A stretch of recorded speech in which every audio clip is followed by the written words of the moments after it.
So today we have maybe a first in a series that Tatiana aims to start on getting us together for more than just a lecture, but conversation on topics that are important to us. And we're starting with a pretty strong topic, yeah? You know, a lecture on the teaching of design. Obviously for us at NewSchool, who better than Marvin to address this topic, being, you know, our greatest, newest addition, our latest inspiration, and kind of, to me, ray of light. But again, what this brings for us, for me for sure, in the conversation is some of these questions that,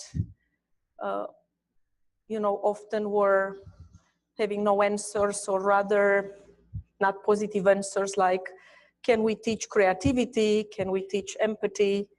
Can we teach courage?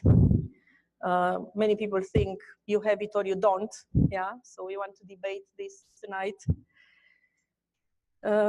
So again, this will be a conversation about what it takes to teach design, how to embrace ambiguity, vulnerability, how to trust your teachers and yourselves, and maybe how to let go into the design process. Again, Marvin, you're our inspiration, your experience in practice and academia, your commitment to pedagogy, and most importantly, finding new ways to redefining it. It's what brings a possible new era, yeah, to NewSchool. And I'm looking forward to this conversation. We're gonna be together in this, Marvin, some faculty, and a few students as well, kind of starting the conversation and inviting you into it. So thank you. I give you Marvin.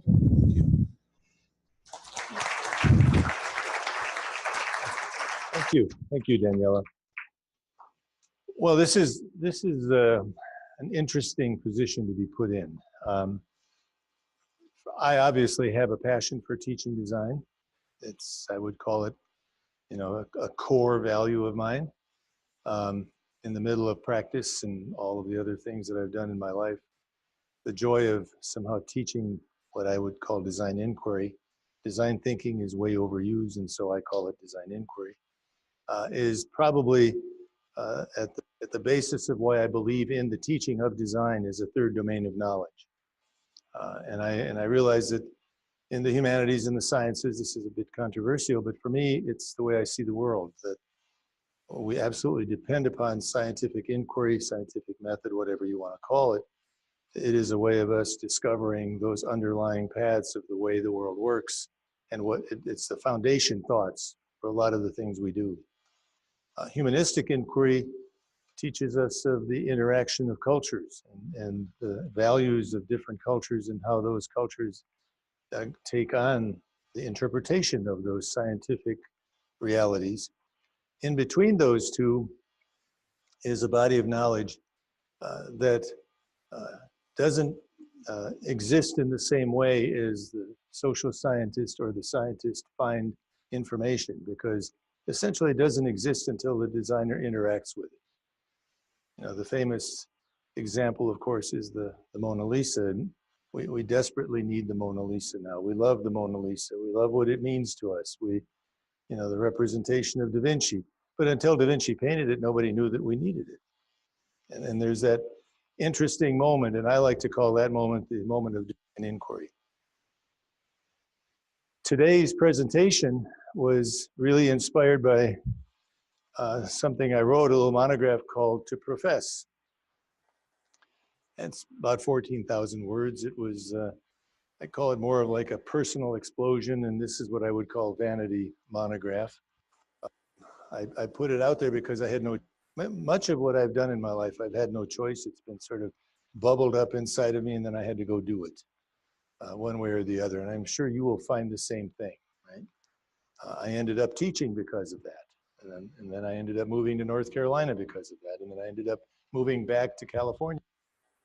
It's this continual search of ideas and things that are providing opportunities, an opportunistic way of approaching design. And so much of my career has been about that kind of opportunism.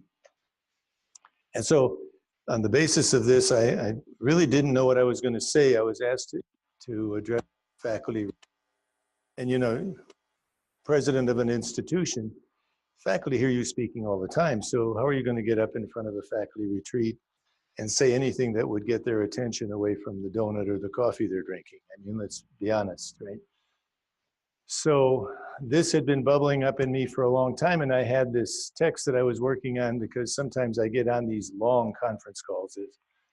Our owners are in Baltimore, and so I frequently end up on long phone calls with attorneys and business managers and people in Baltimore. So while I might have one thing to say in a 2-hour phone call, so sometimes what I'm doing is, let's just say I'm on a diversionary tactic, I'm writing on my computer other kinds of thoughts or in my notebook.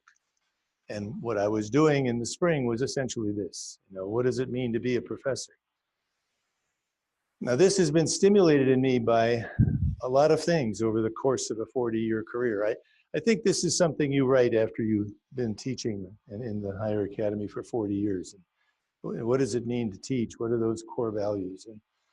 And there's a couple of people that have inspired me deeply in this regard. You know, Thomas Jefferson. We hold these truths to be self-evident. That's a very important statement. You don't realize how important it is. What it basically says is that this country was founded on truths that are self-evident and empirical, not God-given. That's a pretty big difference when you think about that. The King of England was God-given, right? His right to proclaim was God-given. His truth was God-given. Jefferson was basically, and people like Franklin were basically from the Age of Enlightenment. There's no doubt about that. It was very European-based as well. It wasn't without its connections to Europe, but they were basically wagging their finger at the king and said, oh, no, you don't. That isn't the way truth evolves. And so this nation was really founded on a search, on a truthful search.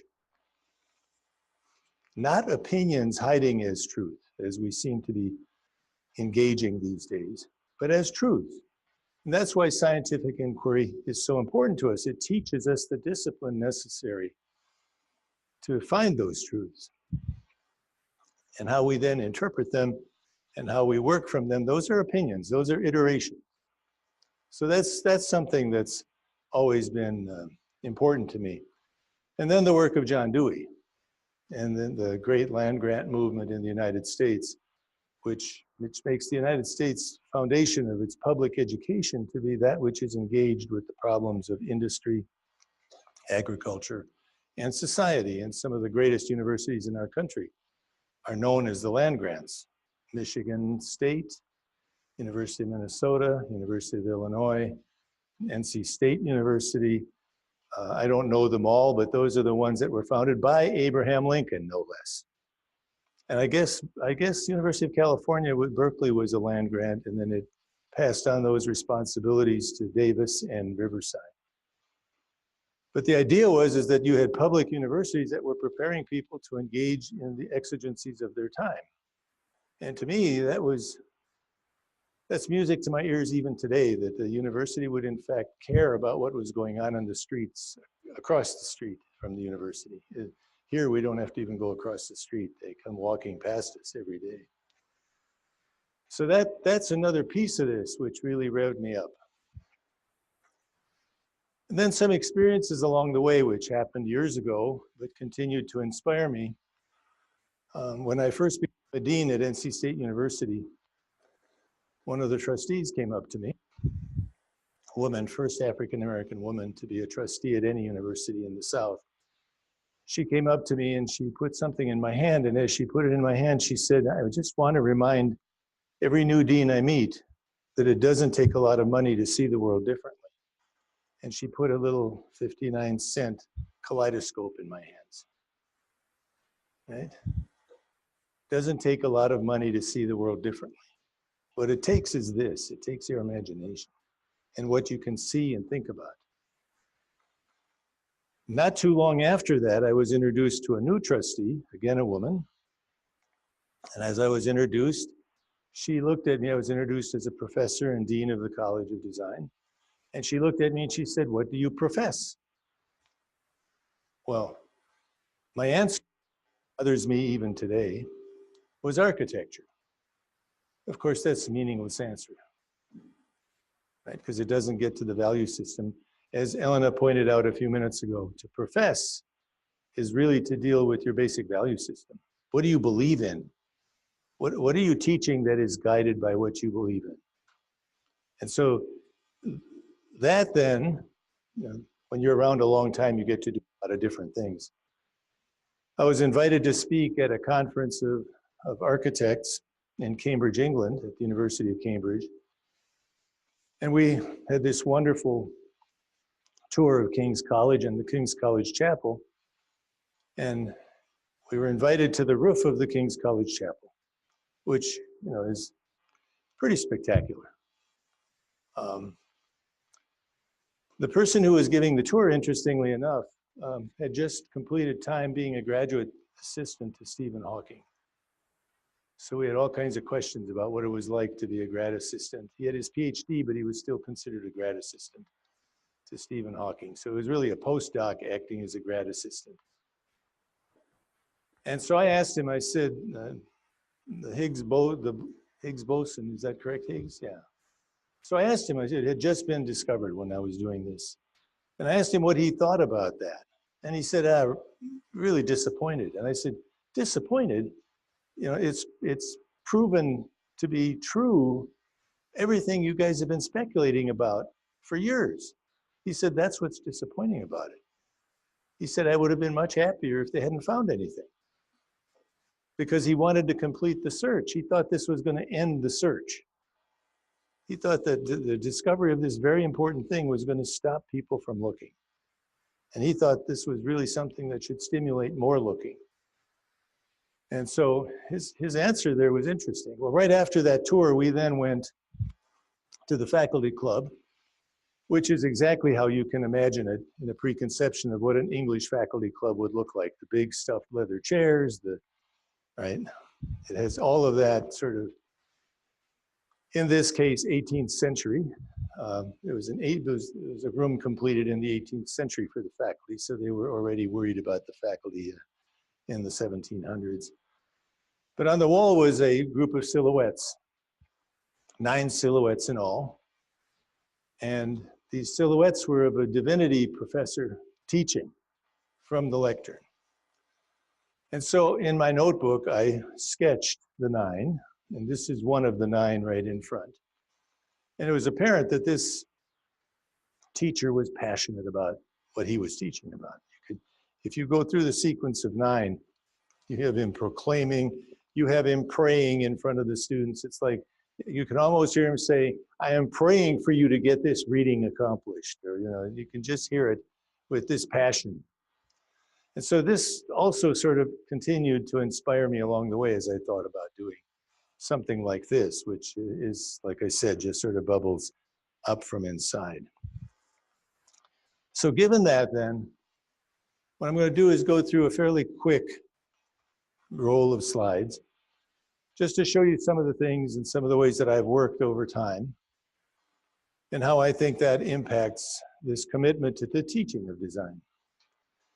And the intention is that we're going to have a discussion with the students and the faculty, reacting to what they've seen or maybe even going off on their own direction, and then engaging you in this discussion.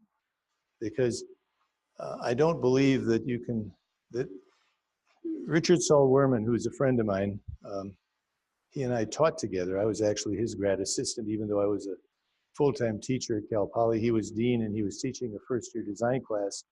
And he asked me to teach with him. And what that really meant was that I was going to be his stagehand, is the way I like to put it. He was the prima ballerina and I was the stagehand. But he basically came out and said, there is no such thing as student and teacher. We're all learners. Some are more senior learners with more wisdom and more experience, and some are more junior learners. But we're all on the same continuum. And I really believe that. And so we can we can do that together here, all as learners. Understanding that some of us will have a bit more experience and can share those ideas, and others of you will have, you know, the mind of a beginner, which is probably one of the most valuable things in a design education you can have, is the mind of a beginner. And we forget that value comes from Zen thinking, but the mind of a beginner is something to be achieved and worked at very hard, and sometimes a lifetime. So that question, what do you profess, rides heavily on me every time I come in front of a group of people, whether it's a group of visiting high school students who were here this afternoon, or speaking to a group of professionals, as I was doing in front of the National Council of Architecture Registration Boards in Philadelphia last month. But what is it that you believe in? What is it? What is your message?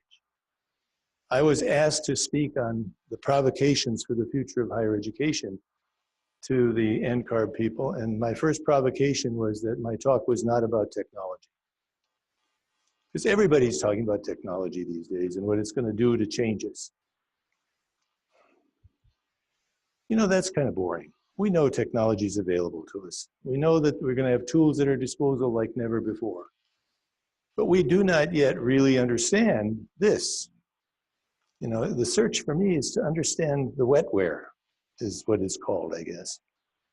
Because if I can get my hand on that, then the hardware is easy.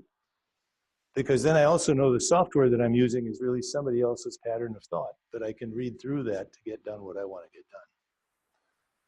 So every time I speak to anybody, including today, what is it that I profess? What is it that I believe in is the starting part of the discussion. And so the provocation again of the kaleidoscope, which is that ability to see the world differently without a lot of money, but just by changing your lens, your frame of reference. And for me, this has been a journey, which poses an interesting question. It's one of my favorite metaphysical questions. Theseus, one of the great heroes of Greece, leaves on his Odyssey in a boat. During the course of his travels, he replaces every single board, sail, sheet, the guiding ropes. Everything on that boat gets completely replaced. And he returns to harbor. Does he return with the same ship? Is it the same ship he left with? It might be identical, but is it the same ship? Through the course of my career, I find that I've been replacing every plank on the ship. Now, every experience comes to me and adds to me and changes me. And so over the course of 40 years of teaching at a higher education level and doing practice and writing, every board, every plank, every sail has been replaced. But am I the same sailing ship? Who am I now? And it's a question that, again, needs to be asked as a teacher. If you're not asking that of yourself, then you're not being honest with yourself.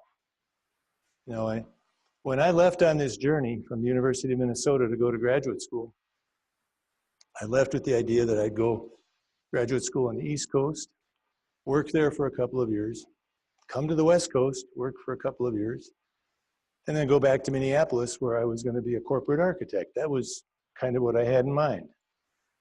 Well, I did that, not entirely completing that journey, but I did go to the East Coast, went to graduate school, worked for Hugh Stubbins and Associates on some really terrific buildings. We had a great time. I learned some incredible things about architecture and research in architecture. I worked on Citicorp Center out in New York with the 400-ton piece of concrete at the top of the building, the tune mass damper, which is counterintuitive, but it reacts to the wind, which it reduces the structure in the building. But you don't think about the top of a 50-story building having a 400-ton piece of concrete moving on freely on a gaseous state. And I was in the meeting when the structural engineer, Bill Measurer, said, you know, we're going to have to change the whole system here because the system we have now, that piece of concrete is going to go flying out the side of the building. So we had to find a whole new system to control it, and that involved getting involved with employing the same system that the lunar landing module used to land on the moon. So there was that kind of investigation going on, and it taught me about what it meant to investigate in architecture. And then this notion of asserting a life of reflection, and this is from Franz Kafka, Before the Law. You know, this, Bruce is probably going to correct me on this before I get done. So this young man comes to the gates, and he comes to the gatekeeper, and he wants to gain entry into the law. And the gatekeeper says he can't grant him entry. The man decides, well, he would then wait for somebody who would come along to grant him entry. Well, the man sits waiting for days and years for somebody to come along, and finally his eyesight grows weak. He's growing near to death, frankly.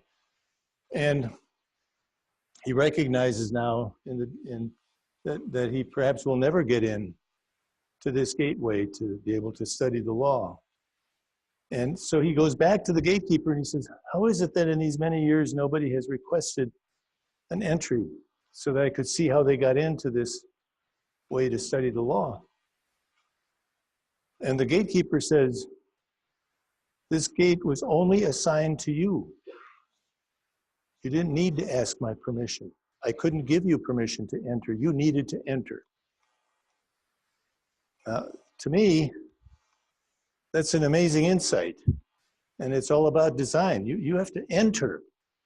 We don't give you permission in design studio. As teachers, we don't give you permission. You assert. That gate is only made for you. That's one of the beautiful things about a design education. Each one of you are getting your own design education while you're grouped together with others, but the gate is yours. It's not ours to give you. We can guide you. We can provide you wisdom. We can say, you know, the last time I pushed my way through the gate, I got this cut on the back of my leg, but it's worth it, go for it. But we can't give you permission. You have to assert that. And that's probably one of the biggest lessons from what Franz Kafka has written about Before the Law. Did I get that right, Bruce? All right. I have to go to the philosopher among the faculty. Knowing how to see, saper vedere, is another thing. That, I mean, I'm sure you've heard me say this before, but knowing how to see is what we help you with here. If there's anything we guide you along with is to make your eyesight more precise, is to give you a broader view of the world. My favorite Da Vinci sketch, and believe me, and you all know he's done some beautiful, I love that sketch. It's a parachute. But the question is, what's he jumping from? He doesn't have anything to jump from at that point. That's the beauty of it. He's envisioning something that isn't possible, but it's in his dream that he will have something to jump from. And he's working on his flying machine at the same time, which of course, there's no way he can go from that flying machine to the parachute. It's all completely impractical, but it's a vision of something. And then in 2002, his brave soul actually was dropped from a hot air balloon in the Da Vinci parachute. Well, he wasn't so brave because he had a modern parachute strapped to him just in case. Right, that's Jefferson referred to that as eyes open idealism, which is another part of what we do in studio. We want you to have eyes open idealism. Because in your career as designers, you're going to hear somewhere along the way, you're going to hear on time, on budget, on program. That's the realism of your situation. And so that eyes open idealism, knowing how to see, is critical. And the studio should be that. It should allow you to see things that do not yet exist, and yet to be accountable for them at the same time. Because that's what clients really need from you. They can buy just about everything else, but they can't buy that. That's what you bring to the table as the creative person. And you know, you can really tell when buildings are designed by software. All you need to do is go for a short walk around this building and you will see buildings that, in my opinion, have been designed by software. That means that the creative personality that's absolutely essential to a quality environment was somehow missing in action. And so what I'm hoping we're doing here in our studios is provoking you to see differently, to see things that don't yet exist, and maybe even go a little too far. so that we have to draw you back in.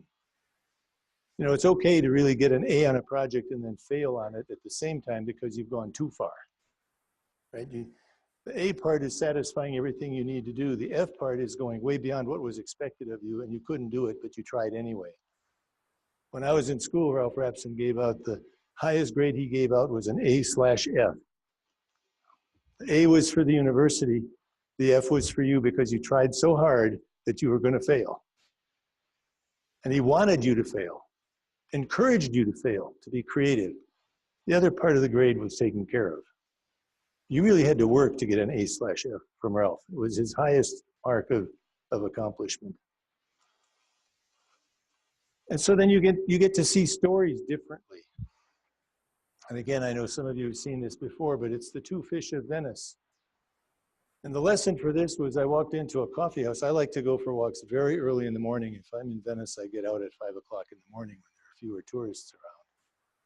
And so I saw one of those places where all these little bikes and things were assembled, people having a coffee. So I walked in to have a coffee. And you know, the Italians have been spotting tourists for a couple of thousand years. So the man behind the counter said to me, "You're an American." Yes, I am. I don't know how you did that, but yes, I am.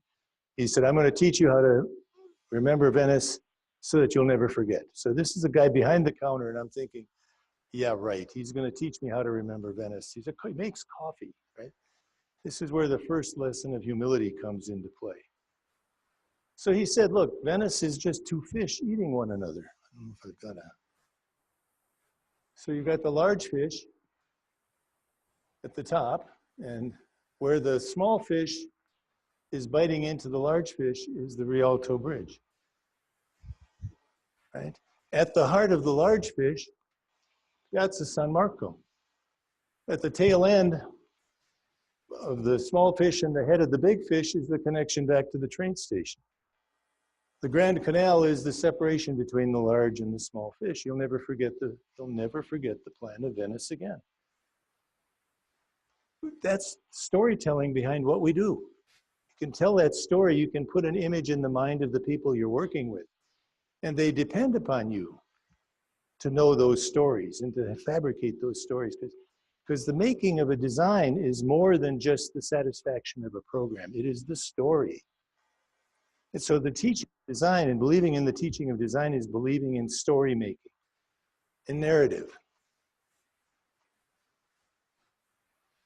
And then the really amazing thing about one discipline interacting with another to create another way of doing things.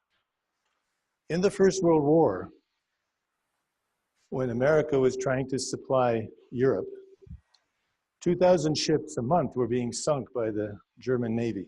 2,000 ships a month. So they had to do something about that. And so what they did was consult a British marine artist. And this British marine artist said, well, and this was before radar. So the submarine had to surface as it would be surfacing. Here, it would spot the ship.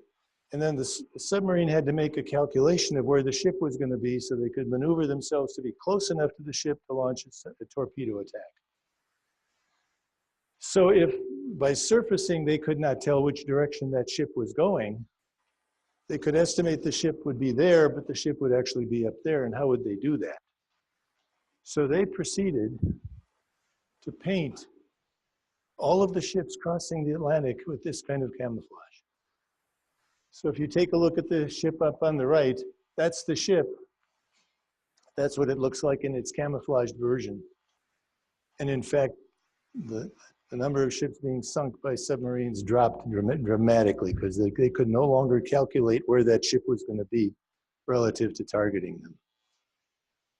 That was a marine artist, an artist that came up with that. Picasso claimed it was stolen from him, but Picasso claimed everything was stolen from him. So, and the whole movement was called Dazzle, which then resurfaced in the 1950s in women's clothing. So we're always in between this notion of story and system and having this magical interaction of play between the two. System is all about those things which are information analysis and application that you have to satisfy in a design problem. Story is metaphor, interpretation, demonstration. It's almost the entertaining part of the design as opposed to the effortful part of the design. And play is that intersection in between. Lucan and Jonas Salk, when they talked about interacting with each other, they talked about playing with each other. They talked about that moment of interaction as play. And if you think about that, it's really quite a wonderful thing, because if you think about children's play, what's one constant with a 3, 4, or 5-year-old in children's play? They never lose a game, right? You'll never lose a game when you're 4 or 5 years old. Why? Because you're dynamically changing the rules so that you're always winning. We laugh at that, but that's what we do as designers. That's what you should be doing with your instructors at your board when you're talking about the design of a project. You're at play. You're dynamically changing the rules so that you win, right? You change the program so that you win. You look at some of the greatest designs we've ever accomplished in the modern era. You change the rules. Saarinen in Australia.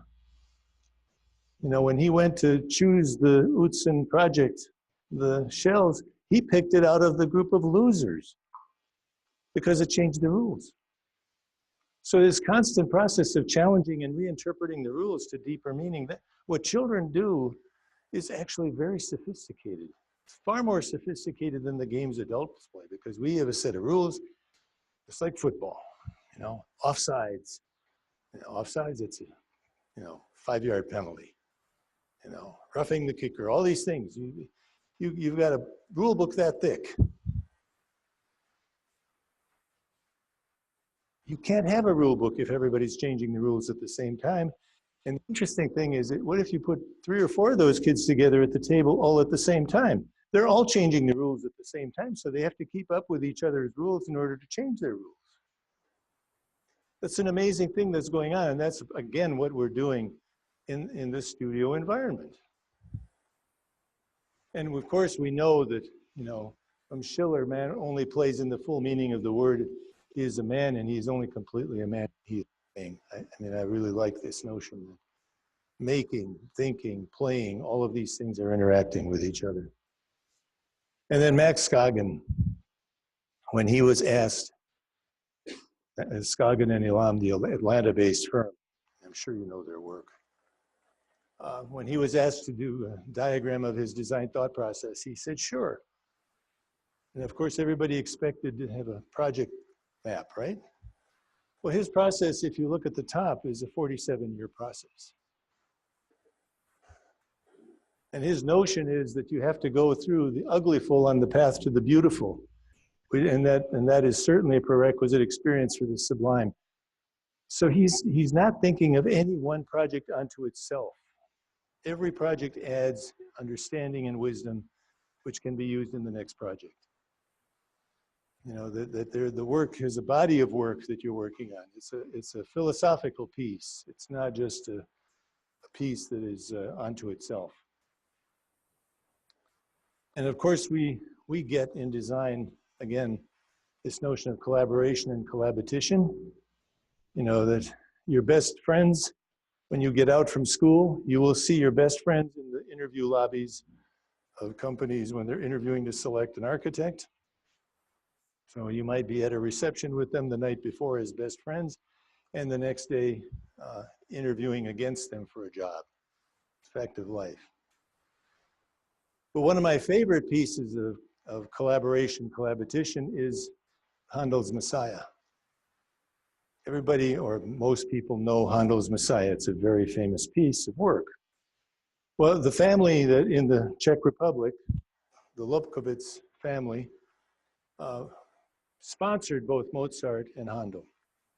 And so when Handel finished the Messiah, he did 10 scores by hand, written in his own hand, and then he distributed them to his various sponsors as gifts because of their sponsorship. So one came to the Lobkowitz family, who was also sponsoring Mozart, so they showed it to Mozart. Mozart looked at it, found it very interesting, and he rescored it. So if you look closely, you can see in the margins and across the top there, in original writing is Mozart's handwriting over the top of Handel's score. The Messiah that we listen to today is Mozart's rescoring of Handel's Messiah.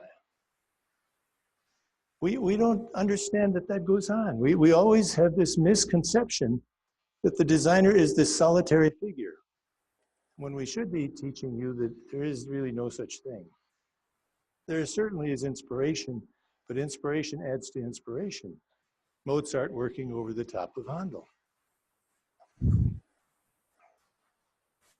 Matisse and Picasso. Picasso working over the top of Matisse, Matisse working over the top of Picasso. So much so that Matisse at one point said to Picasso, you know, you're going to really miss me when I die. Matisse was considerably older than Picasso. But they painted and repainted each other's paintings. They challenged each other in a kind of honest debate. Paul Cézanne and Ellsworth Kelly, same thing. So we need to teach not from this point of view that you are singular figures, but that in fact you are interaction and in interaction with each other, learning from each other, adding to each other. And this notion of producing a design and covering up is exactly the opposite of what you should be doing. What happens if you produce a design and cover up? It will only get as good as you can make it. If you share it with somebody else, that person, or if let's say they steal your idea, that person might do an awful job, which will make you feel superior to them for a little while because they couldn't do it as well as you. Or they might do it exceptionally well, which will teach you a lesson about how you could have done it. In either case, you win, which is contrary to what the belief is. The belief is it's competition. You don't show anything to anybody. And what I'm encouraging you to do is show everything to everybody. Let it flow freely. It cannot hurt you. You know, simple ceremonies in multiple languages is something that's always fascinated me. Each one of these locations serves the same purpose of a religious ceremony, and actually it's a Christian ceremony, so it's very similar to one another. On the far left is an altar in the garden of St. Francis in Assisi. Next over is the little mud chapel that St. Francis restored. Very interesting story. He had a dream to restore the church. So he went out into the fields, found this little mud chapel, which was all destroyed. He went out and restored it. Then he had another dream that said, I'm paraphrasing now, dummy, I said, the church. Not the little church, but the church. Go to Rome, right? And so that little chapel, which now has wonderful frescoes all over it, is inside of a church, Porto Incola at the base of Assisi. So if you ever get to go visit Assisi, you should make sure to stop at the base of Assisi to come into this little church. On the right is what's left of a chapel in New Bern, North Carolina. All that's left is the ground plane. The church itself was destroyed, but it was the church that George Washington went to chapel in when he was in North Carolina. To the right with the Bertoia screen is Saarinen Chapel at MIT, which I think is one of the most sacred spaces in the United States. If you ever get a chance to go into that chapel, it just brings you to silence. It is so beautiful. And then, of course, how can you ignore St. Peter's in Rome? All of those places are intended to do the same thing. So it isn't the size of a project that gives it its dignity. It's the size of your response. It's the size of your thought. And that's always inspired me. So the littlest project can be architecture, and the biggest project can be nothing more than a utilitarian shed. It took me a long time to understand what Lucan meant when he said, it isn't architecture until it's architecture. That drove me up a wall for maybe 20 years until I figured out this is what he was talking about. That just the size of a project doesn't make it architecture. It's the other stuff, the spirit, the ceremony, the life, the story That's what makes it architecture, and your response to all of those things. And then that whole issue of research, risk, and innovation, and how we bring that together. I was in graduate school in Boston when the John Hancock building lost all of its windows. I still have some of the broken glass. It was a lesson of misreading the research on the glazing of the building. The entire glass had to be replaced. The building was twisting too much in the wind. When we were working at Stebbins, we really loved the fact that they had to put a tune mass damper at the top. So we felt like we were teaching I.M. Pei's office something about architecture. And of course, Citicorp Center, which has the original tune mass damper at the top. That mass damper is right underneath the whistle. It's in that horizontal piece. And then, of course, the Wright brothers, who, it's kind of a miracle they didn't get killed in all of that testing they were doing. You know, they just kept doing it and really reinvented the process of testing and information to deal with flight. And then the other part of this is that hopefully you're leaving school as citizens, that we have this incredible cognitive experience that we can bring to the table. It's a kind of cognitive surplus. And this picture that's on top of a Smithsonian publication designed for the other 90% is showing a woman drinking water out of a stream that's polluted with this device designed by product designers to drink water. Now, some have said, why aren't you fixing the quality of water in the stream? Then you wouldn't need a device. Well, that would probably take 8 or 10 years. The human body can't go 8 or 10 years without water. So there has to be something in between to mitigate. And so this purification tube allows her to have a drink of water. The simplest of things, and yet the most noble of things for a designer to do is to figure those kinds of things out. And that has to be part of what we teach you as well. Ethics. We have a value system. Everybody has a value system. On the left, a piece of fashion design which caused great controversy at first when it came out. Do you know why? Well, because that's text out of the Koran.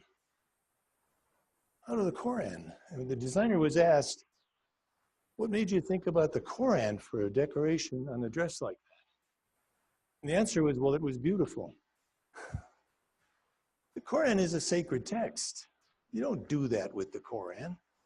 There's somebody who hasn't got a governor on their thought process. They're being both naive and foolish. You know, you have to pay attention to the implications of your actions as a designer. That's grossly offensive to anybody who has any value system. And quite honestly, Pepsi-Cola in the United States in the 1980s didn't do too much better. I don't know if you can see it, but they designed their cans in sort of disco-esque fashion, so that way if you twisted and stacked 2 cans, you could get the word sex, X-E-X, on the cans. So you'd walk into a grocery store and you'd see rows of cans of Pepsi all saying sex. And then the ultimate insult. The designer said, it was an accident. Really? Come on. It was an accident? It was a mistake would have been the right answer. He didn't take responsibility for what he did, which is, to me, a real violation. Well, the Standard Hotel in Los Angeles doesn't do it too much better, and those are things that are handing out right now. Now, what do you think they're saying with their hotel key that says slip it in? Anybody guessing here? Really, do we stoop to that kind of nonsense? I don't think we need to, right? And of course, the pencil at the desk says, poke me. This is what demeans what it is that we do as designers. And of course, wandering is what we do. I love this because if you look at these signs, it's deviation. But what is deviation? You know, deviation is part of that wandering. It's part of the search. And I'm hoping that more people do act in a deviant way when it comes to some of these things. And it's a domain of influence. When I was giving a talk in Moscow, I went for a walk and I was in a street of booksellers. And there was one English book. On all those tables, there was one English book, and it was the book on Steve Jobs. So there's an influence around what it is that we do when we see the world differently. Whoops. So there's this wonderful, I love Yogi Berra. I don't know if anybody else likes Yogi Berra, but maybe, yeah, I'm old and he's not in the vocabulary of the young, but Yogi Berra said, or supposedly said, in theory, there is no difference between theory and practice. In practice, there is. In theory, there's no difference between theory and practice. In practice, there is. And of course, what that really means is that you got to do it. You just have to do it. You can't just simulate doing it. You've got to do it. And that's a very important thing to remember. Some people who have inspired me along the way, Elliot Noyes. I grew up in a gas station. So I remember this because I was in a mobile gas station. I remember this identification system for Mobil Oil Company. And I remember being in high school when all of a sudden we had to change everything. And what came into being was what you see on the right-hand side. He changed the complete identity of the gas station. He changed everything about it.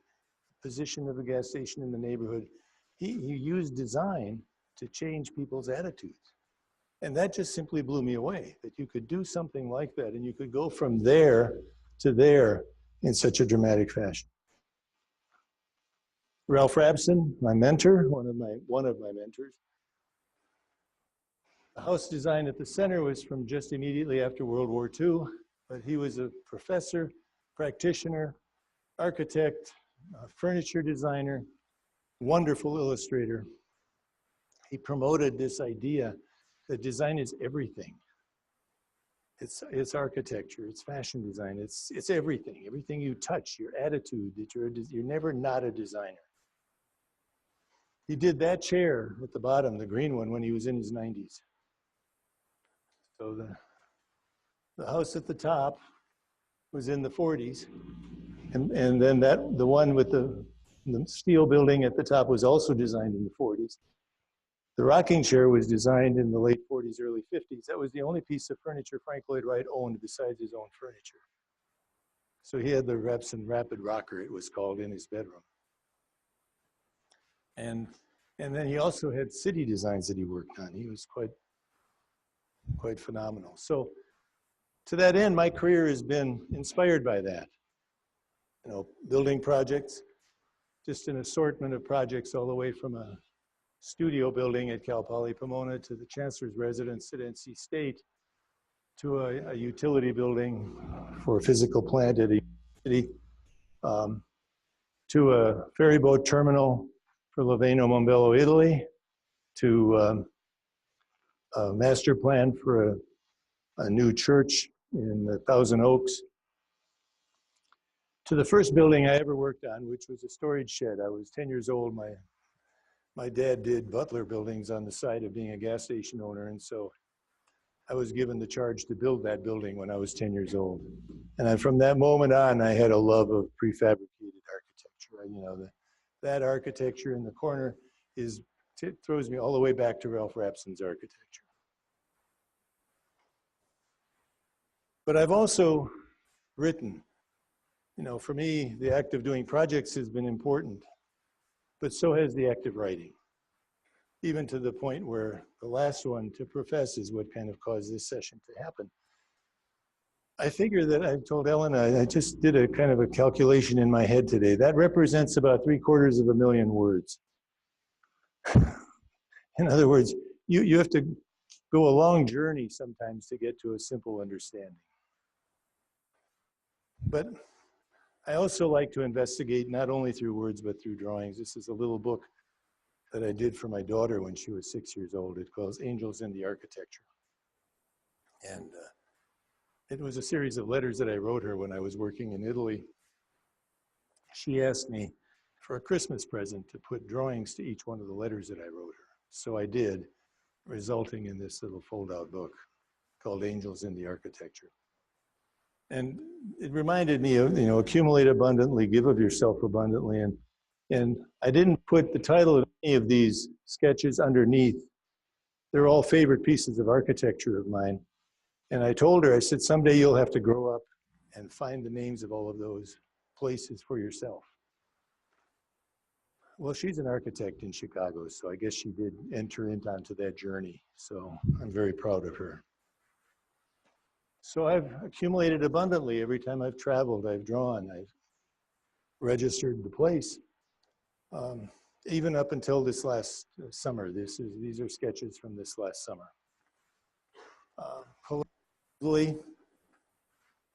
Coletta, Italy, the top 3 drawings.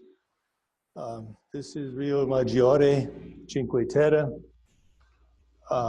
Tuscany with the trees. I love the trees of Tuscany.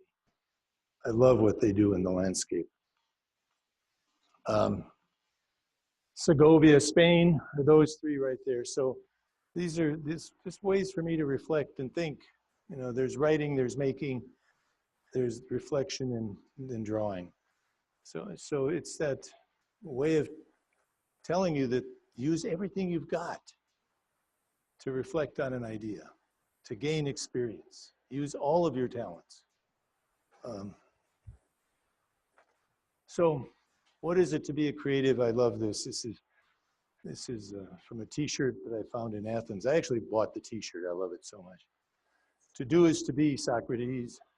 To be is to do, Plato. Doobie doobie doo, Sinatra. And it is doobie doobie doo. He got it right, actually. You know, that's why I like the t-shirt so much. I don't know about the painting, and I didn't know Frank Sinatra painted until I went looking just to see. But he's a painter, well, was kind of a painter, let's put it that way. So what does it mean to profess? This is inspired, by the way, from an ancient Greek vase. In the late 1980s, I was given a commission to design a schematic design for a Greek theater by Raymond Burr. You don't know who Raymond Burr is, but he was a very famous actor. Perry Mason was his most famous role. So he sponsored this project that I was commissioned to do, and part of the project was a sabbatical for me to travel for 6 months in Greece studying the ancient Greek theater, which is, if you ever get that gig, take it. It's a really good one. But on the vase was sort of trying to represent what the ancient Greek theater was like, and it was that center image that I just did a sketch of. And I thought to myself, as I looked at this, is, well, what is it when the theater is empty? One of the wonderful things about the Greek theater is when it's empty, it's really an incomplete piece of architecture. It isn't complete until the play is underway. The architecture is not complete until there is a play in it, which different from the Roman theater, which is complete by its nature. The Romans didn't trust human activity the same way the Greeks did. And so when it's empty this way, but what is it to be a teacher and to profess? I think it's my modification of that on the right, that it's a lively discussion. It's something more than just a one-way street, that it's a real verbal interchange. And then John Dewey, who I mentioned earlier, this quote's always baffled me a little bit, but what I like about it is we always live at the time we live and not at some other time, and only by extracting at each present time the full meaning of each present experience are we prepared for doing the same thing in the future. So we as teachers, as people a little more advanced on the learning curve, continuum, we're trying to teach you to learn everything from the moment you're in, to draw from this moment, whether through sketches or photographs or modeling or whatever it is, to draw the experience to its height. Because that's the way that you're going to be able to do that in the future, because you will have the way of seeing and absorbing. You'll have a voracious appetite to know what it is that's going on at the moment. I have a really good friend who's a really good educator. She's a dean at University of Houston, Patricia Oliver. And I like to characterize the fact that she can hear the grass grow. She's so plugged into what's going on around her that she can hear the grass grow. And that's that ability to extract from the moment so that you can progress to be able to continue to extract from the moment. That you don't live in the future or in the past. You live intensely in the present so that you can use that frame of reference for both the past and the future, is what we do. And it's at the core of a teaching experience. So that's probably longer than I should have taken. But that's what happens when you invite me to come to the front. So let's get everybody up here and have a conversation.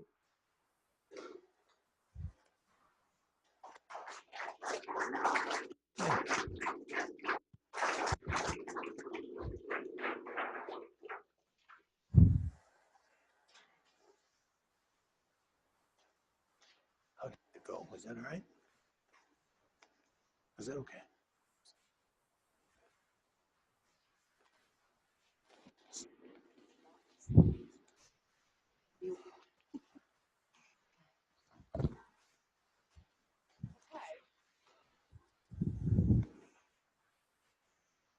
Why don't we start from the teachers?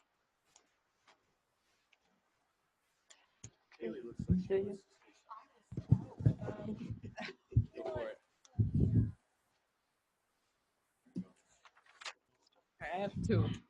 Oh, Now I can. okay. Oh, I have this and this. You don't have one of these? No, Okay. because I Then- want to. Then give one. I have double mine. Design issue. Go. Again, me? Thank you, Marvin. This was, I think, to all of us, very inspiring. I guess I was trying to answer that question myself. I looked at Marvin's book maybe close to a month ago. I was very inspired, but I never asked that question, what do I profess? And just today I've realized, oh my goodness, that's the most important question to answer. And it goes beyond simply the answer of architecture, yeah. I'm personally thinking the first things that come in my mind is, we should profess teaching, self-confidence to you, finding your own path, yeah. But also organizing thoughts, yeah. So it is in between this empirical and the most, more hidden into you, more poetic part of you, yeah. So we're trying to profess how you find your path into that. So that's just my first thought related to that. Maybe what will be your first question for your first answer? Well, I think going off of what you're saying, is this breaking up? Yeah. Good. I think it's. I know there's so many thoughts. It's gonna come out. Yeah, the willingness to fail, I think, is especially important, which we talked about a little bit with building trust, and then also the learning to play. And with learning to play, I think you mentioned that children never lose, but in a way they're also consistently losing and then changing the rules. And I think that if you don't have that really opportunity to explore and to consistently fail, then you don't ever get past that first idea. And it's really hard to get past that first idea, which I think is where the guidance sort of helps with keep pushing past it. Yeah, I can follow up about not being afraid to fail. I think at design school, you kind of have to have courage. These are two things I've been thinking about. You have to have courage and you have to be tough, because you know, sometimes sometimes you have to put the grade on the line to go further out in the design process, and sometimes you just have to follow a feeling, or like maybe it's something that you want to express. There's been many times in studio where we have a specific prompt, and you know, but maybe you have a design of, or maybe you've designed how you want your education to be, or maybe you want to try something. So you almost have to say it's not about the grade, it's about what you want to explore. And most of the faculty here have been pretty open to that, so that's good.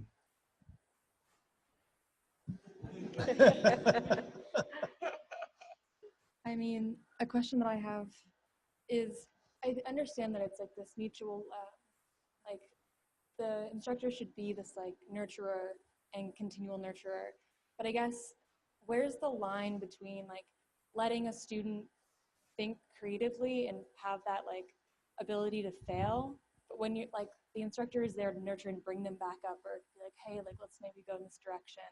If you did it, it didn't work out so well, let's try this way. I guess where's the line between like telling them how, like teaching them how to think, and then teaching them what to think? I think sometimes it gets a little, the line is hard. You know, we are not in the business of telling. We're in the business of teaching.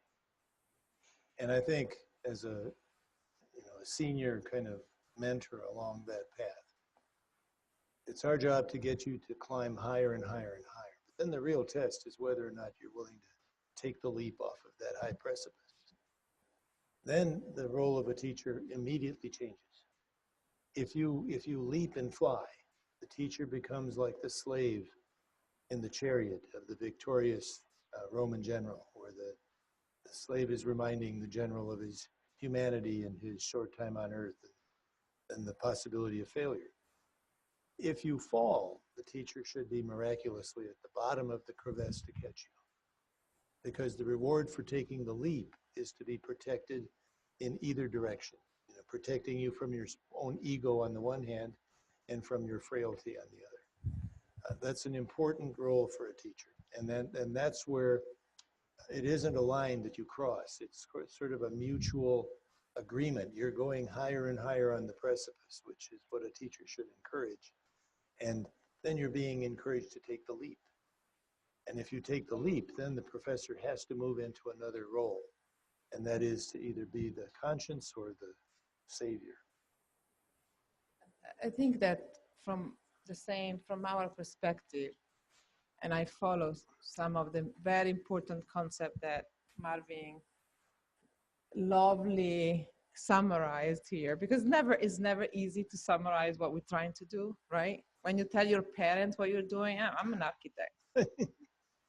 When you're a designer, try to explain what do you design, products, what kinds, all kinds, that becomes complicated, and so on and so forth, right? So, but one of the things that we really, at least what brought me to this profession of professing something, I guess, is to really try to see what does not exist, okay?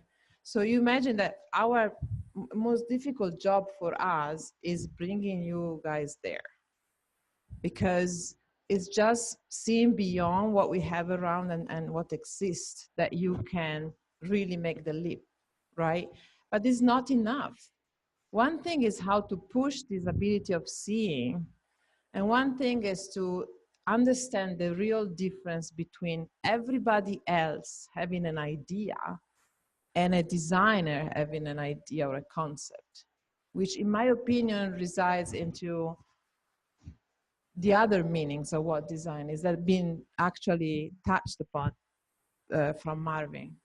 And the first is, every idea you have is a good idea or a bad idea according to what your investigation around that thing is, which is how much meaning this thing can have for people and society.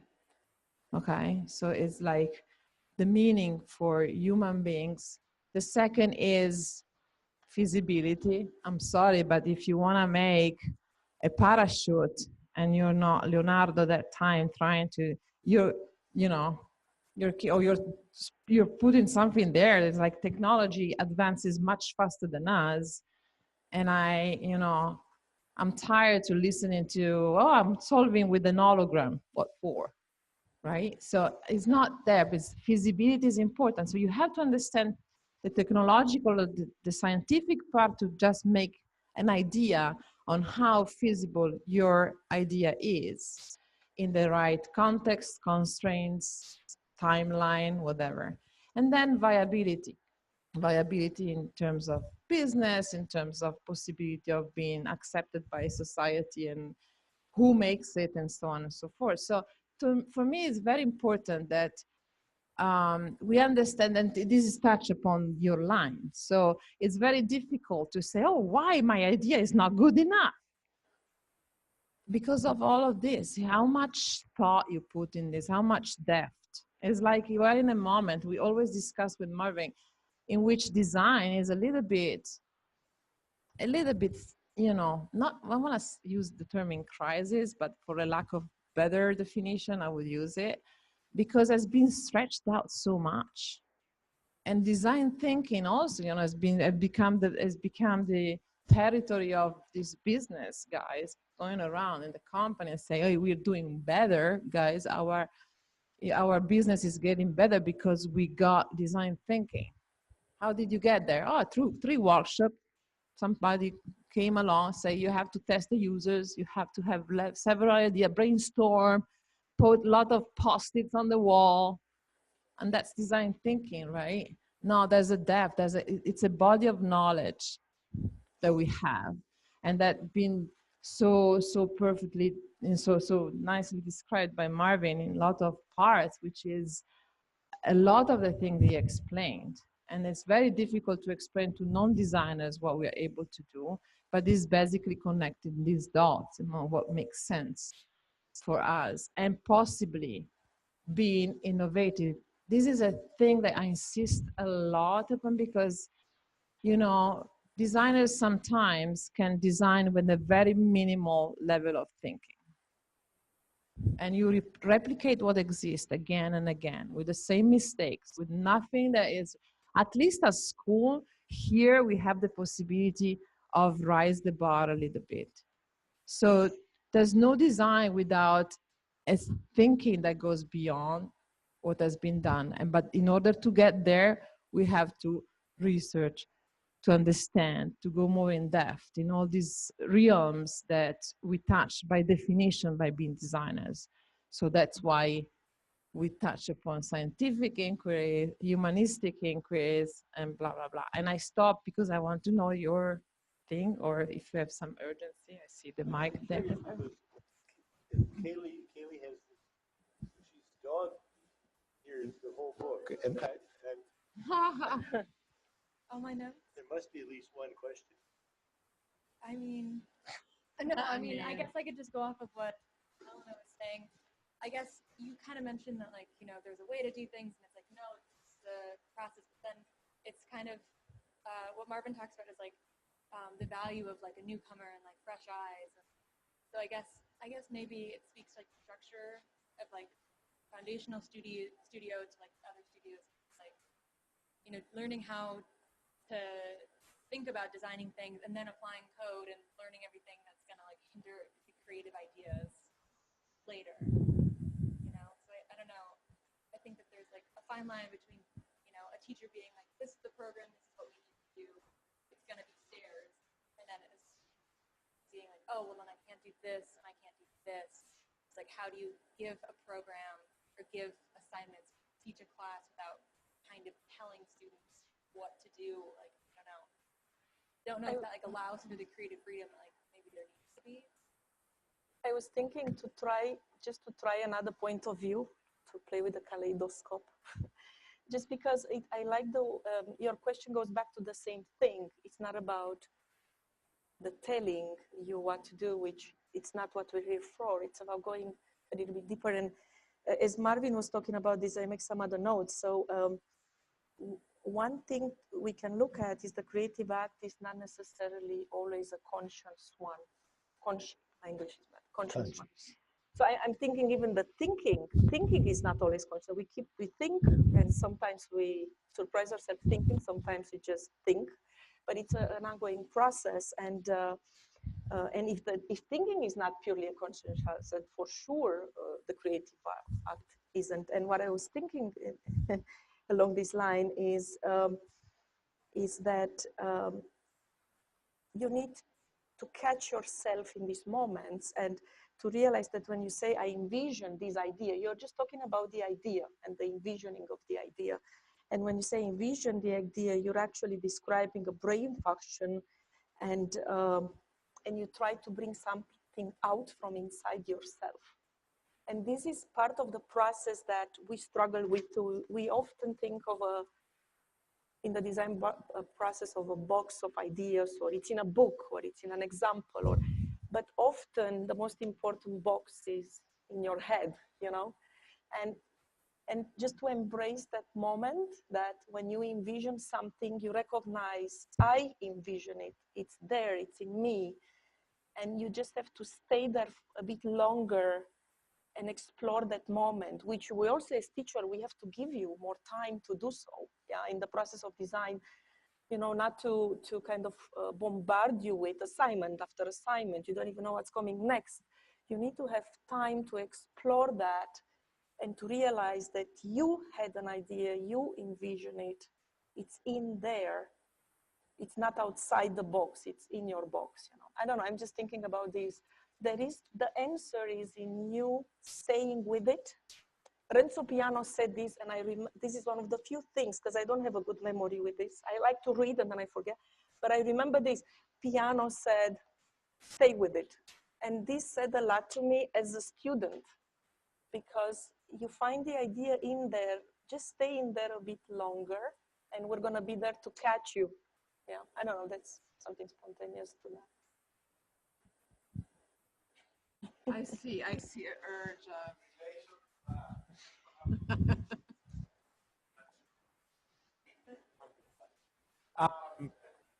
But I usually say when I talk about pedagogy that something that really bothers me as both as a designer and as a teacher is the notion of thinking outside the box. I find it incredibly useless and futile because our job is essentially building boxes for you to think through.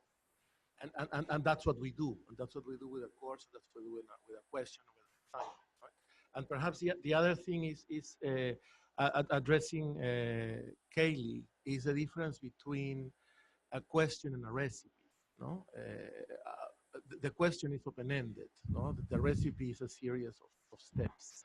So and sometimes it's easy to confuse them, right? It's easy to confuse being creative with the idea of thinking without boundaries instead of being creative as a way of framing. Exactly.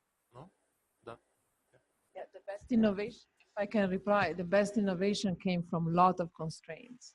If you have to design a stair, you can argue how else I can get there. But the final result is to bring somebody there in a functional way that makes sense for people, that is feasible, viable, blah, blah, blah. So the best innovation comes from a lot of constraints. Can I say a joke before Dario? No, Dario.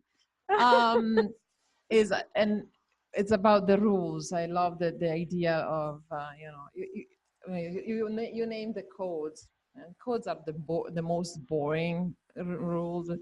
But we have plenty of rules, right? Which with what we design. And so what we try to do sometimes is we'd like to see you guys go beyond and use and break the rules. But in order to break the rules, you have to know the rules. And I added, in order, you have to break the rules to enjoy the rules. And that is my addition. Because when you're right to that level in which you know your tools enough that you can really break them and go to the next level that you enjoy, why the rules are there.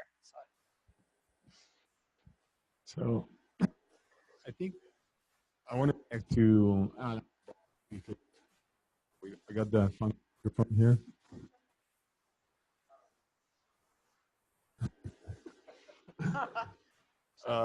So I think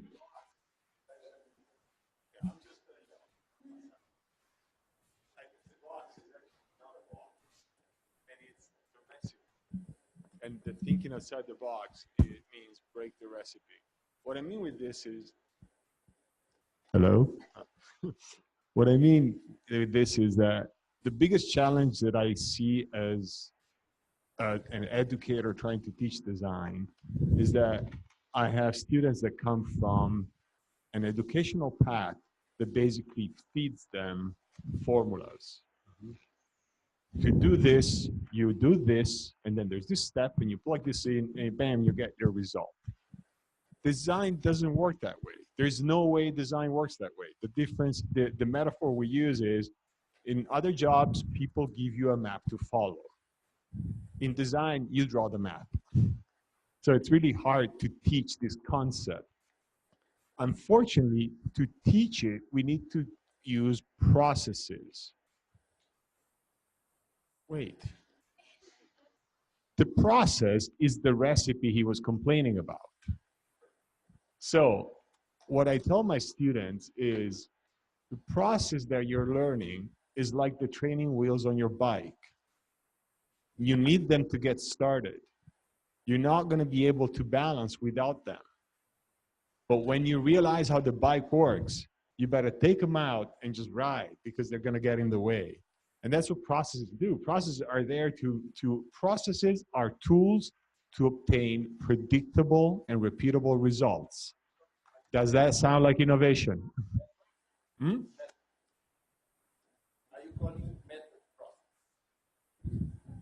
Well, I don't know. I don't know what you intend with method, but I'm just talking about process. No, I understand what you mean, but I think Alan, neither one of us was born speaking English, so I don't think we should have this conversation. but I think I thought that two different words. Not like That's the quote of the evening. Yes.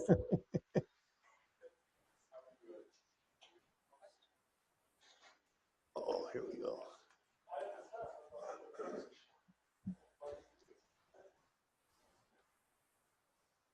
I would only say that you've got to be careful that your method doesn't derive from a predetermined or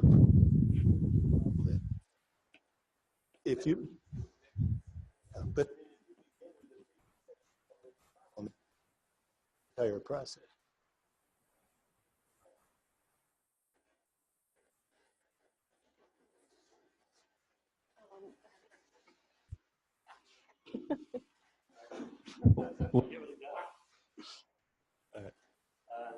I think we're getting to an interesting point there, looking at methods and process, especially in relation to sort of setting up values and rules within like the studio.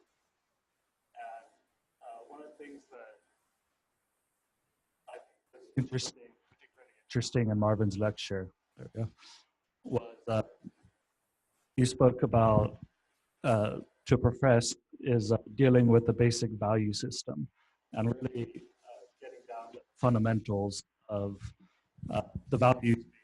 What are the baseline foundational things that you're coming away with?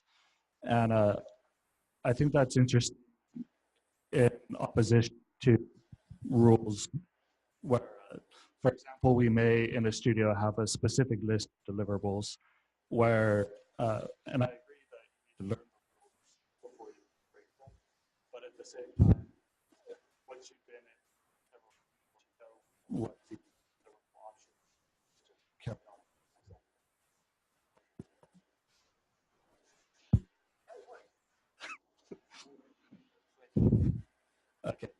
so you would know in that example, you would know what the deliverable options are, and you might be to a point where you want to start choosing what deliverables you're going to present on your own, and you could start. That could be part of your narrative process. It's choosing specific, whether it's tools or whatever. I think this is a good example of conversation that you can have with your professor. I mean, if you understand what the goal, the objective of the learning process, the class is, that's a conversation, and you think that a deliverable could improve or make this result more successful, that's a typical mature conversation. That's exactly in this dialogue between us. I prefer somebody come in and say, Elena, I think that instead of having 3 floor plans and 3 diagrams of that thing, I would rather do a storyboard because blah, blah, blah, blah. I would say yes. I hate when somebody says, I don't understand what I have to do. This is not the right attitude in learning design. This is not waiting for us. So what is that you want?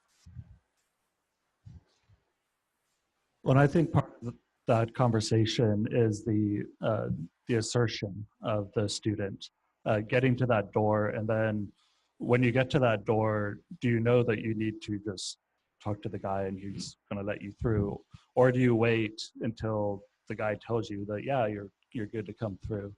And I think that that's an open line of communication. That in that metaphor, there was no communication. So I think that that is on both parties. And definitely the students' party as well, but the interesting point. Yeah. The only thing I would add to that is when that communication goes down, somebody has to be in your learning curve. You're the one that has to observe. I'm just gonna add to Elena's point that we are here mostly interested in your thinking process, not in pushing you to do a bunch of nice representational techniques, even though they are part of the process as well. So I guess if you give you a set of assignments or deliverables, they're not a rule necessarily. They are there to guide you, and maybe up to 80%, I always say. But it is important that you're part of that conversation, and that if you need to reformulate that to make your design process fit your needs, that's okay with us. Just don't get stuck, it has to be a dialogue. And we start with a design process, but this has to mold into something else every time. The communication of ideas by a designer is so crucial. I mean, I've had the opportunity in my career, both as president of the Association of Collegiate Schools of Architecture and then later as president of the American Institute of Architects. I've had the opportunity to speak to some of the world's most distinguished practitioners, all the way from Frank Gehry and Renzo Piano to Calatrava, and just because of the positions I was fortunate enough to hold. And what impressed me about all of them is that they are master storytellers. Every single one of them is a master storyteller. And even to the effect where a couple of years ago, 2015, it's worth it for you all because you know the work of Renzo Piano. He was interviewed by National Public Radio at the beach in Italy, and he did a whole interview about sandcastles at the beach. And he talked about the utilitarian parts of the sandcastle, the water interacting with the castle, and the way that you had to take all of that into account. And he established some basic things you have to do with the sandcastle. But then he also talked about the fact that it was the one kind of building where he could witness 1,000 years worth of erosion overnight. So all of a sudden he's building sandcastles with his grandchildren, thinking about 1,000 years worth of erosion. And I became enthralled. And you can go on National Public Radio, Renzo Piano Sandcastle. It's both in text and the actual interview. And I urge you to do that, just because every one of these people, I mean, are telling stories when they're working on their work. And then the other part that I found interesting is that if you ask them to talk about what their process is, they all will start, and then they say, it depends. You know, it depends. It depends on the place, the time, the project, and also where they are in their careers. Because the one realization I came to through all of that was that what's really going on is the designer is using that project, whether it's artifact or a building, as a design thought model. And they're actually redesigning themselves. It's intensely personal. They're designing, but they're redesigning themselves, and this project is really their physical manifestation of how they see themselves at the moment. Very interesting thing, and you don't read that in any of the design thinking books. It's this notion of redefinition of self continually as you are redesigning and designing. And yet all of them practice it. They all practice it. They say different words around it, but they all practice it. And it's manifested in storytelling. Every single one of them. They are, first of all, I think to build some of those buildings, you have to be a damn good storyteller, just to convince the client to put that kind of money into some of those explorations. But it's really interesting. And they've all been well read. They're all broadly educated. They're all very cosmopolitan, is a word we used to use a long time ago, but they're all that way. And it just speaks volumes to the importance of being a whole person, that you just can't be a studio rat. That isn't enough. You know, I'd like to add to this, if I may. This is incredible that you said it, because we keep forgetting this. So you're talking about in your journey, not just you draw and you build and you design and you teach, but you write too. And this makes me remember something that I've never really shared, but I think this might be the moment. Again, I studied in Europe, which is highly technical in Germany. I've also talked about theory, and you know, German has that too. Germany as an school of thought has that too, but it is right now in this zeitgeist, yeah, it's very technical, and it's very about what are the most efficient functional solutions. And when I came to the US, my first intersection with American design was where my husband was doing a PhD in Philadelphia and UPenn. And I was still a student, but I was courageous enough. I said, I'm not going to get bored into the computer science department. So I went to the architectural department of University of Pennsylvania, which is a pretty strong theoretical thing. And this is where I just want, long story short, I met, my luck maybe, I met the director of the PhD department, which was Christine Boyer. Some people know who this is. She's now at Princeton. She's the head of the PhD department. I know Tatiana knows her. For me, this was amazing because I talked to her maybe 3 times, but this changed the way I think about architecture, and all these German professors didn't manage to do so. And it was about that. She said, my next book, she writes a lot because she's a PhD kind of professor and she's a writer. She says 3 things to me. One was, you know, in a context, yeah, and my English was bad. She said one was, you know, Frank was right when he was asked what he's doing. He didn't say I'm an architect. He said, oh, I'm a writer.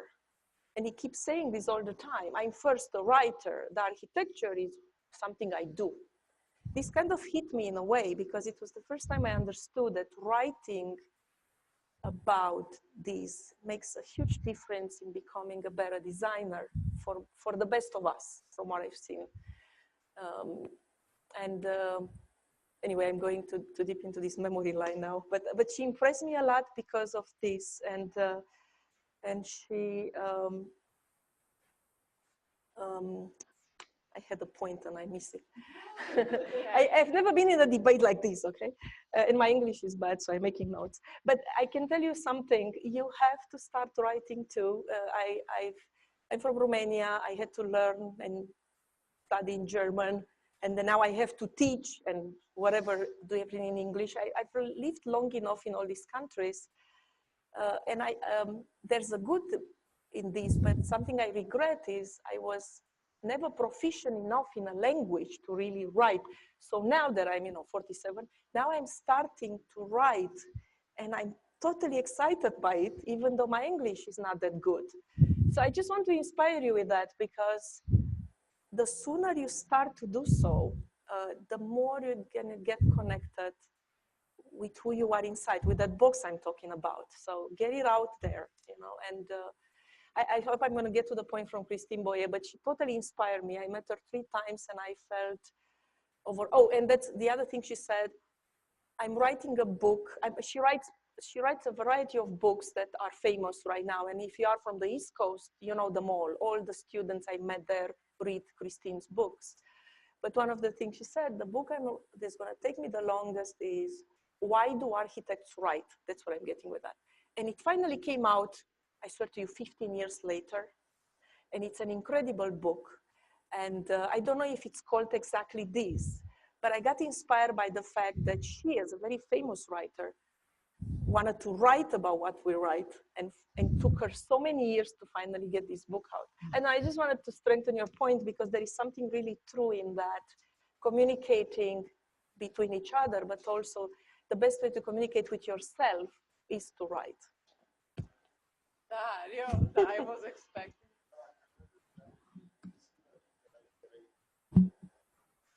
Let's see if it works. Yeah.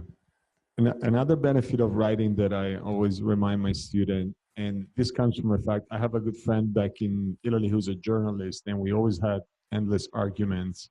And he always says, people who write bad think bad.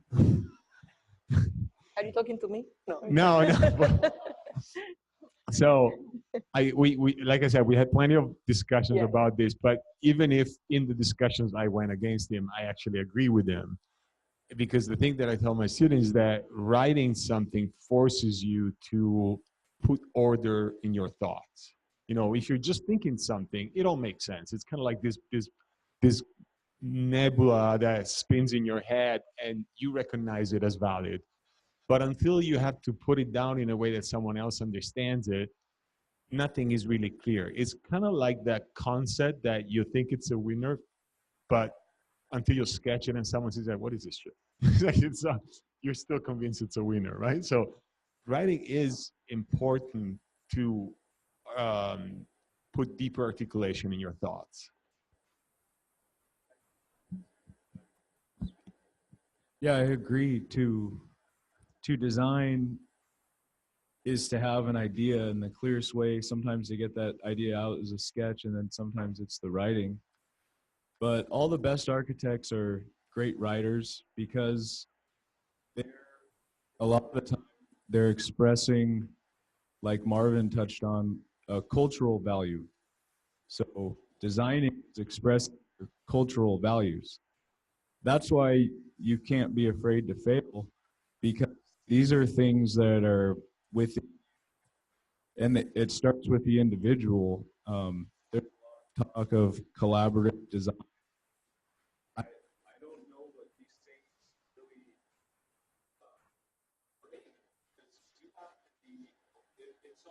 It's almost like you have to go outside yourself when you're designing and be going for something. So it almost has to come out. A lot of the times when you're dealing with bureaucracy and democracy, it's a watering down. So I was trying to explain this to a pledge class that they have to come up with a project. And people came up with projects. I got this great idea. I got this idea. And I think that's the right approach, but it was the wrong forum.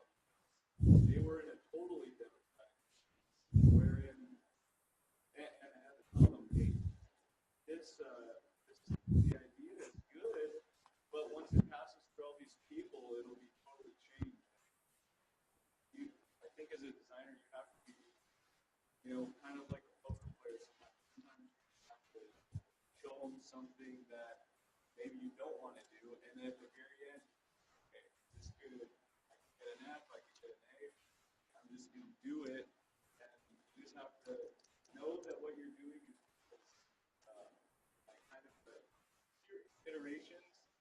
and you have to have faith that it's gonna get somewhere. Like you just have to have faith that it's gonna.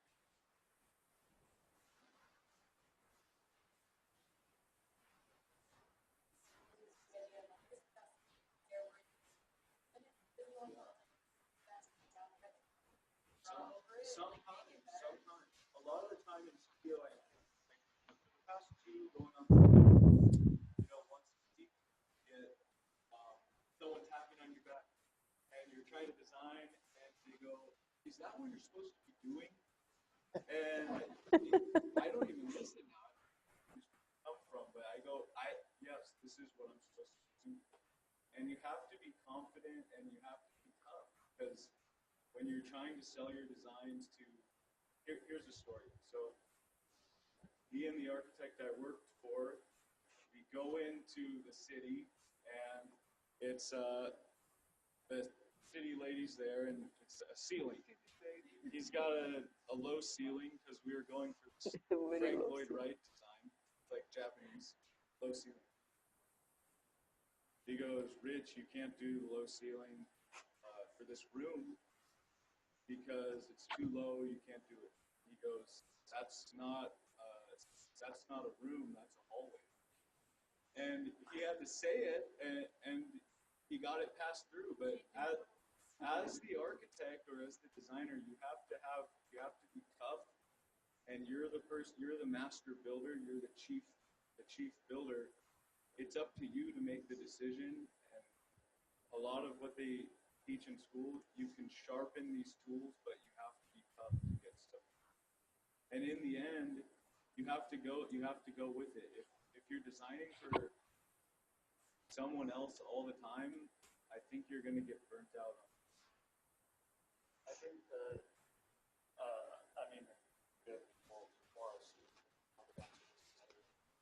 I think the majority of the planning for other people, whether it's a team or a designer for either one of those aspects, you have a lot of people who are going to be involved. They need to learn to take their ideas, test those ideas, I think in that respect, when you are working in a democratic environment, which a lot of projects do, you end up being as much and organizing and sort of the design work at that point becomes how do you pull these ideas together and make the little judgment call as much as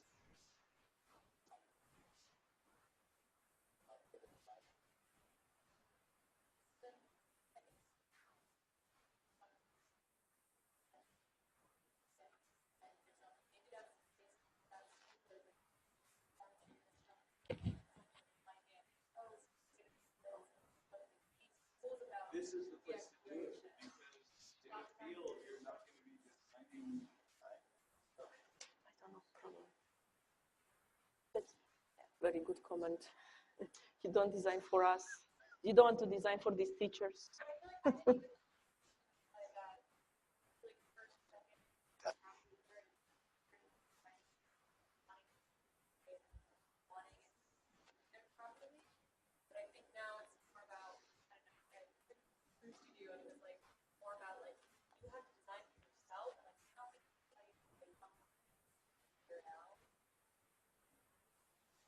We have a lot of polite people here who are giving me signs that they need to move on.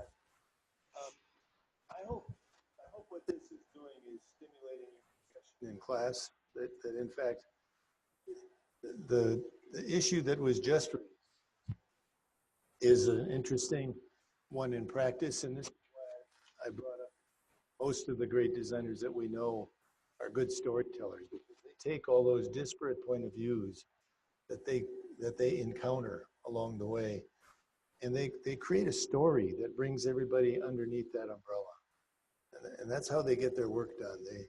They become the sort of the chief story myth maker in a way, and that is what helps Calatrava do some of the things it does. or any of them for that matter. Renzo Piano, who happens to be a personal favorite of mine. I mean, but they create this dialogue which gets people to buy into a story, so they're not focused on individual things that can throw a project off track. And it feels like, because of that, it feels like they are single visionary. But what they really have is they've enlisted a lot of people under a story, under a way of seeing, a narrative. And because of that, they can go to Chicago and build for the people of Chicago, or go to Paris and build for the people of Paris. And in both cases be successful. So I think a little more of that kind of a discussion. But I do believe that and I think the point you just made is exactly right. In this education process, you have to take charge of it. If it becomes somebody else's education, it's not yours anymore, and you will get burned out very quickly. If it's yours, your mind will grow. You're going to get more excited about it every day, and you'll get better and better and better, and you'll be working harder than you ever have without even knowing it, because it's your story in that regard. And I really think we've got to find a way to do that in all of the studios, so that we have this really exciting thing going on. And one observation I'll make, and time as being on the road for the AI, this is the most exciting time to enter any of the design professions. It's never been better than this. There are new technologies. We are working across international borders. Cultural interactions are,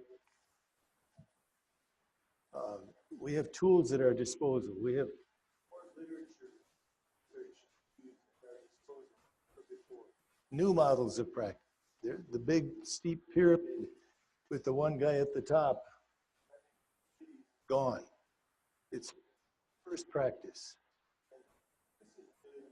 I think it's more exciting at this moment to think about the theory as we have been. So much going on and so much transformation. Very few people are looking at that. So there's an opportunity to take a leadership role in the dry, stand at a lectern, delivering code of conduct, right? Read that. What is the culture of practice? That's exciting. That's what's that should begin in the student.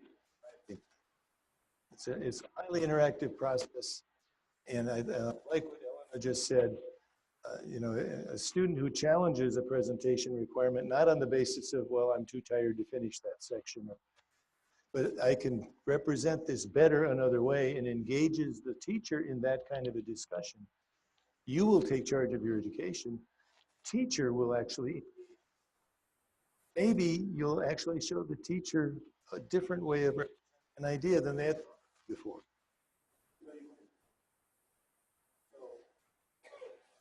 My journey representative in humanity represents 40 years of my experience, my interaction. You are all on your own journeys, and at some point in time, you'll be able to, I hope, do something similar. Journey all adds up to something similar. That's the challenge that you all have, is to make this all add up to something greater. I hope this has been an interesting discussion for you all. It certainly has been for me. Thank you for being here tonight. Thank you to the panel. Thank you, Mike.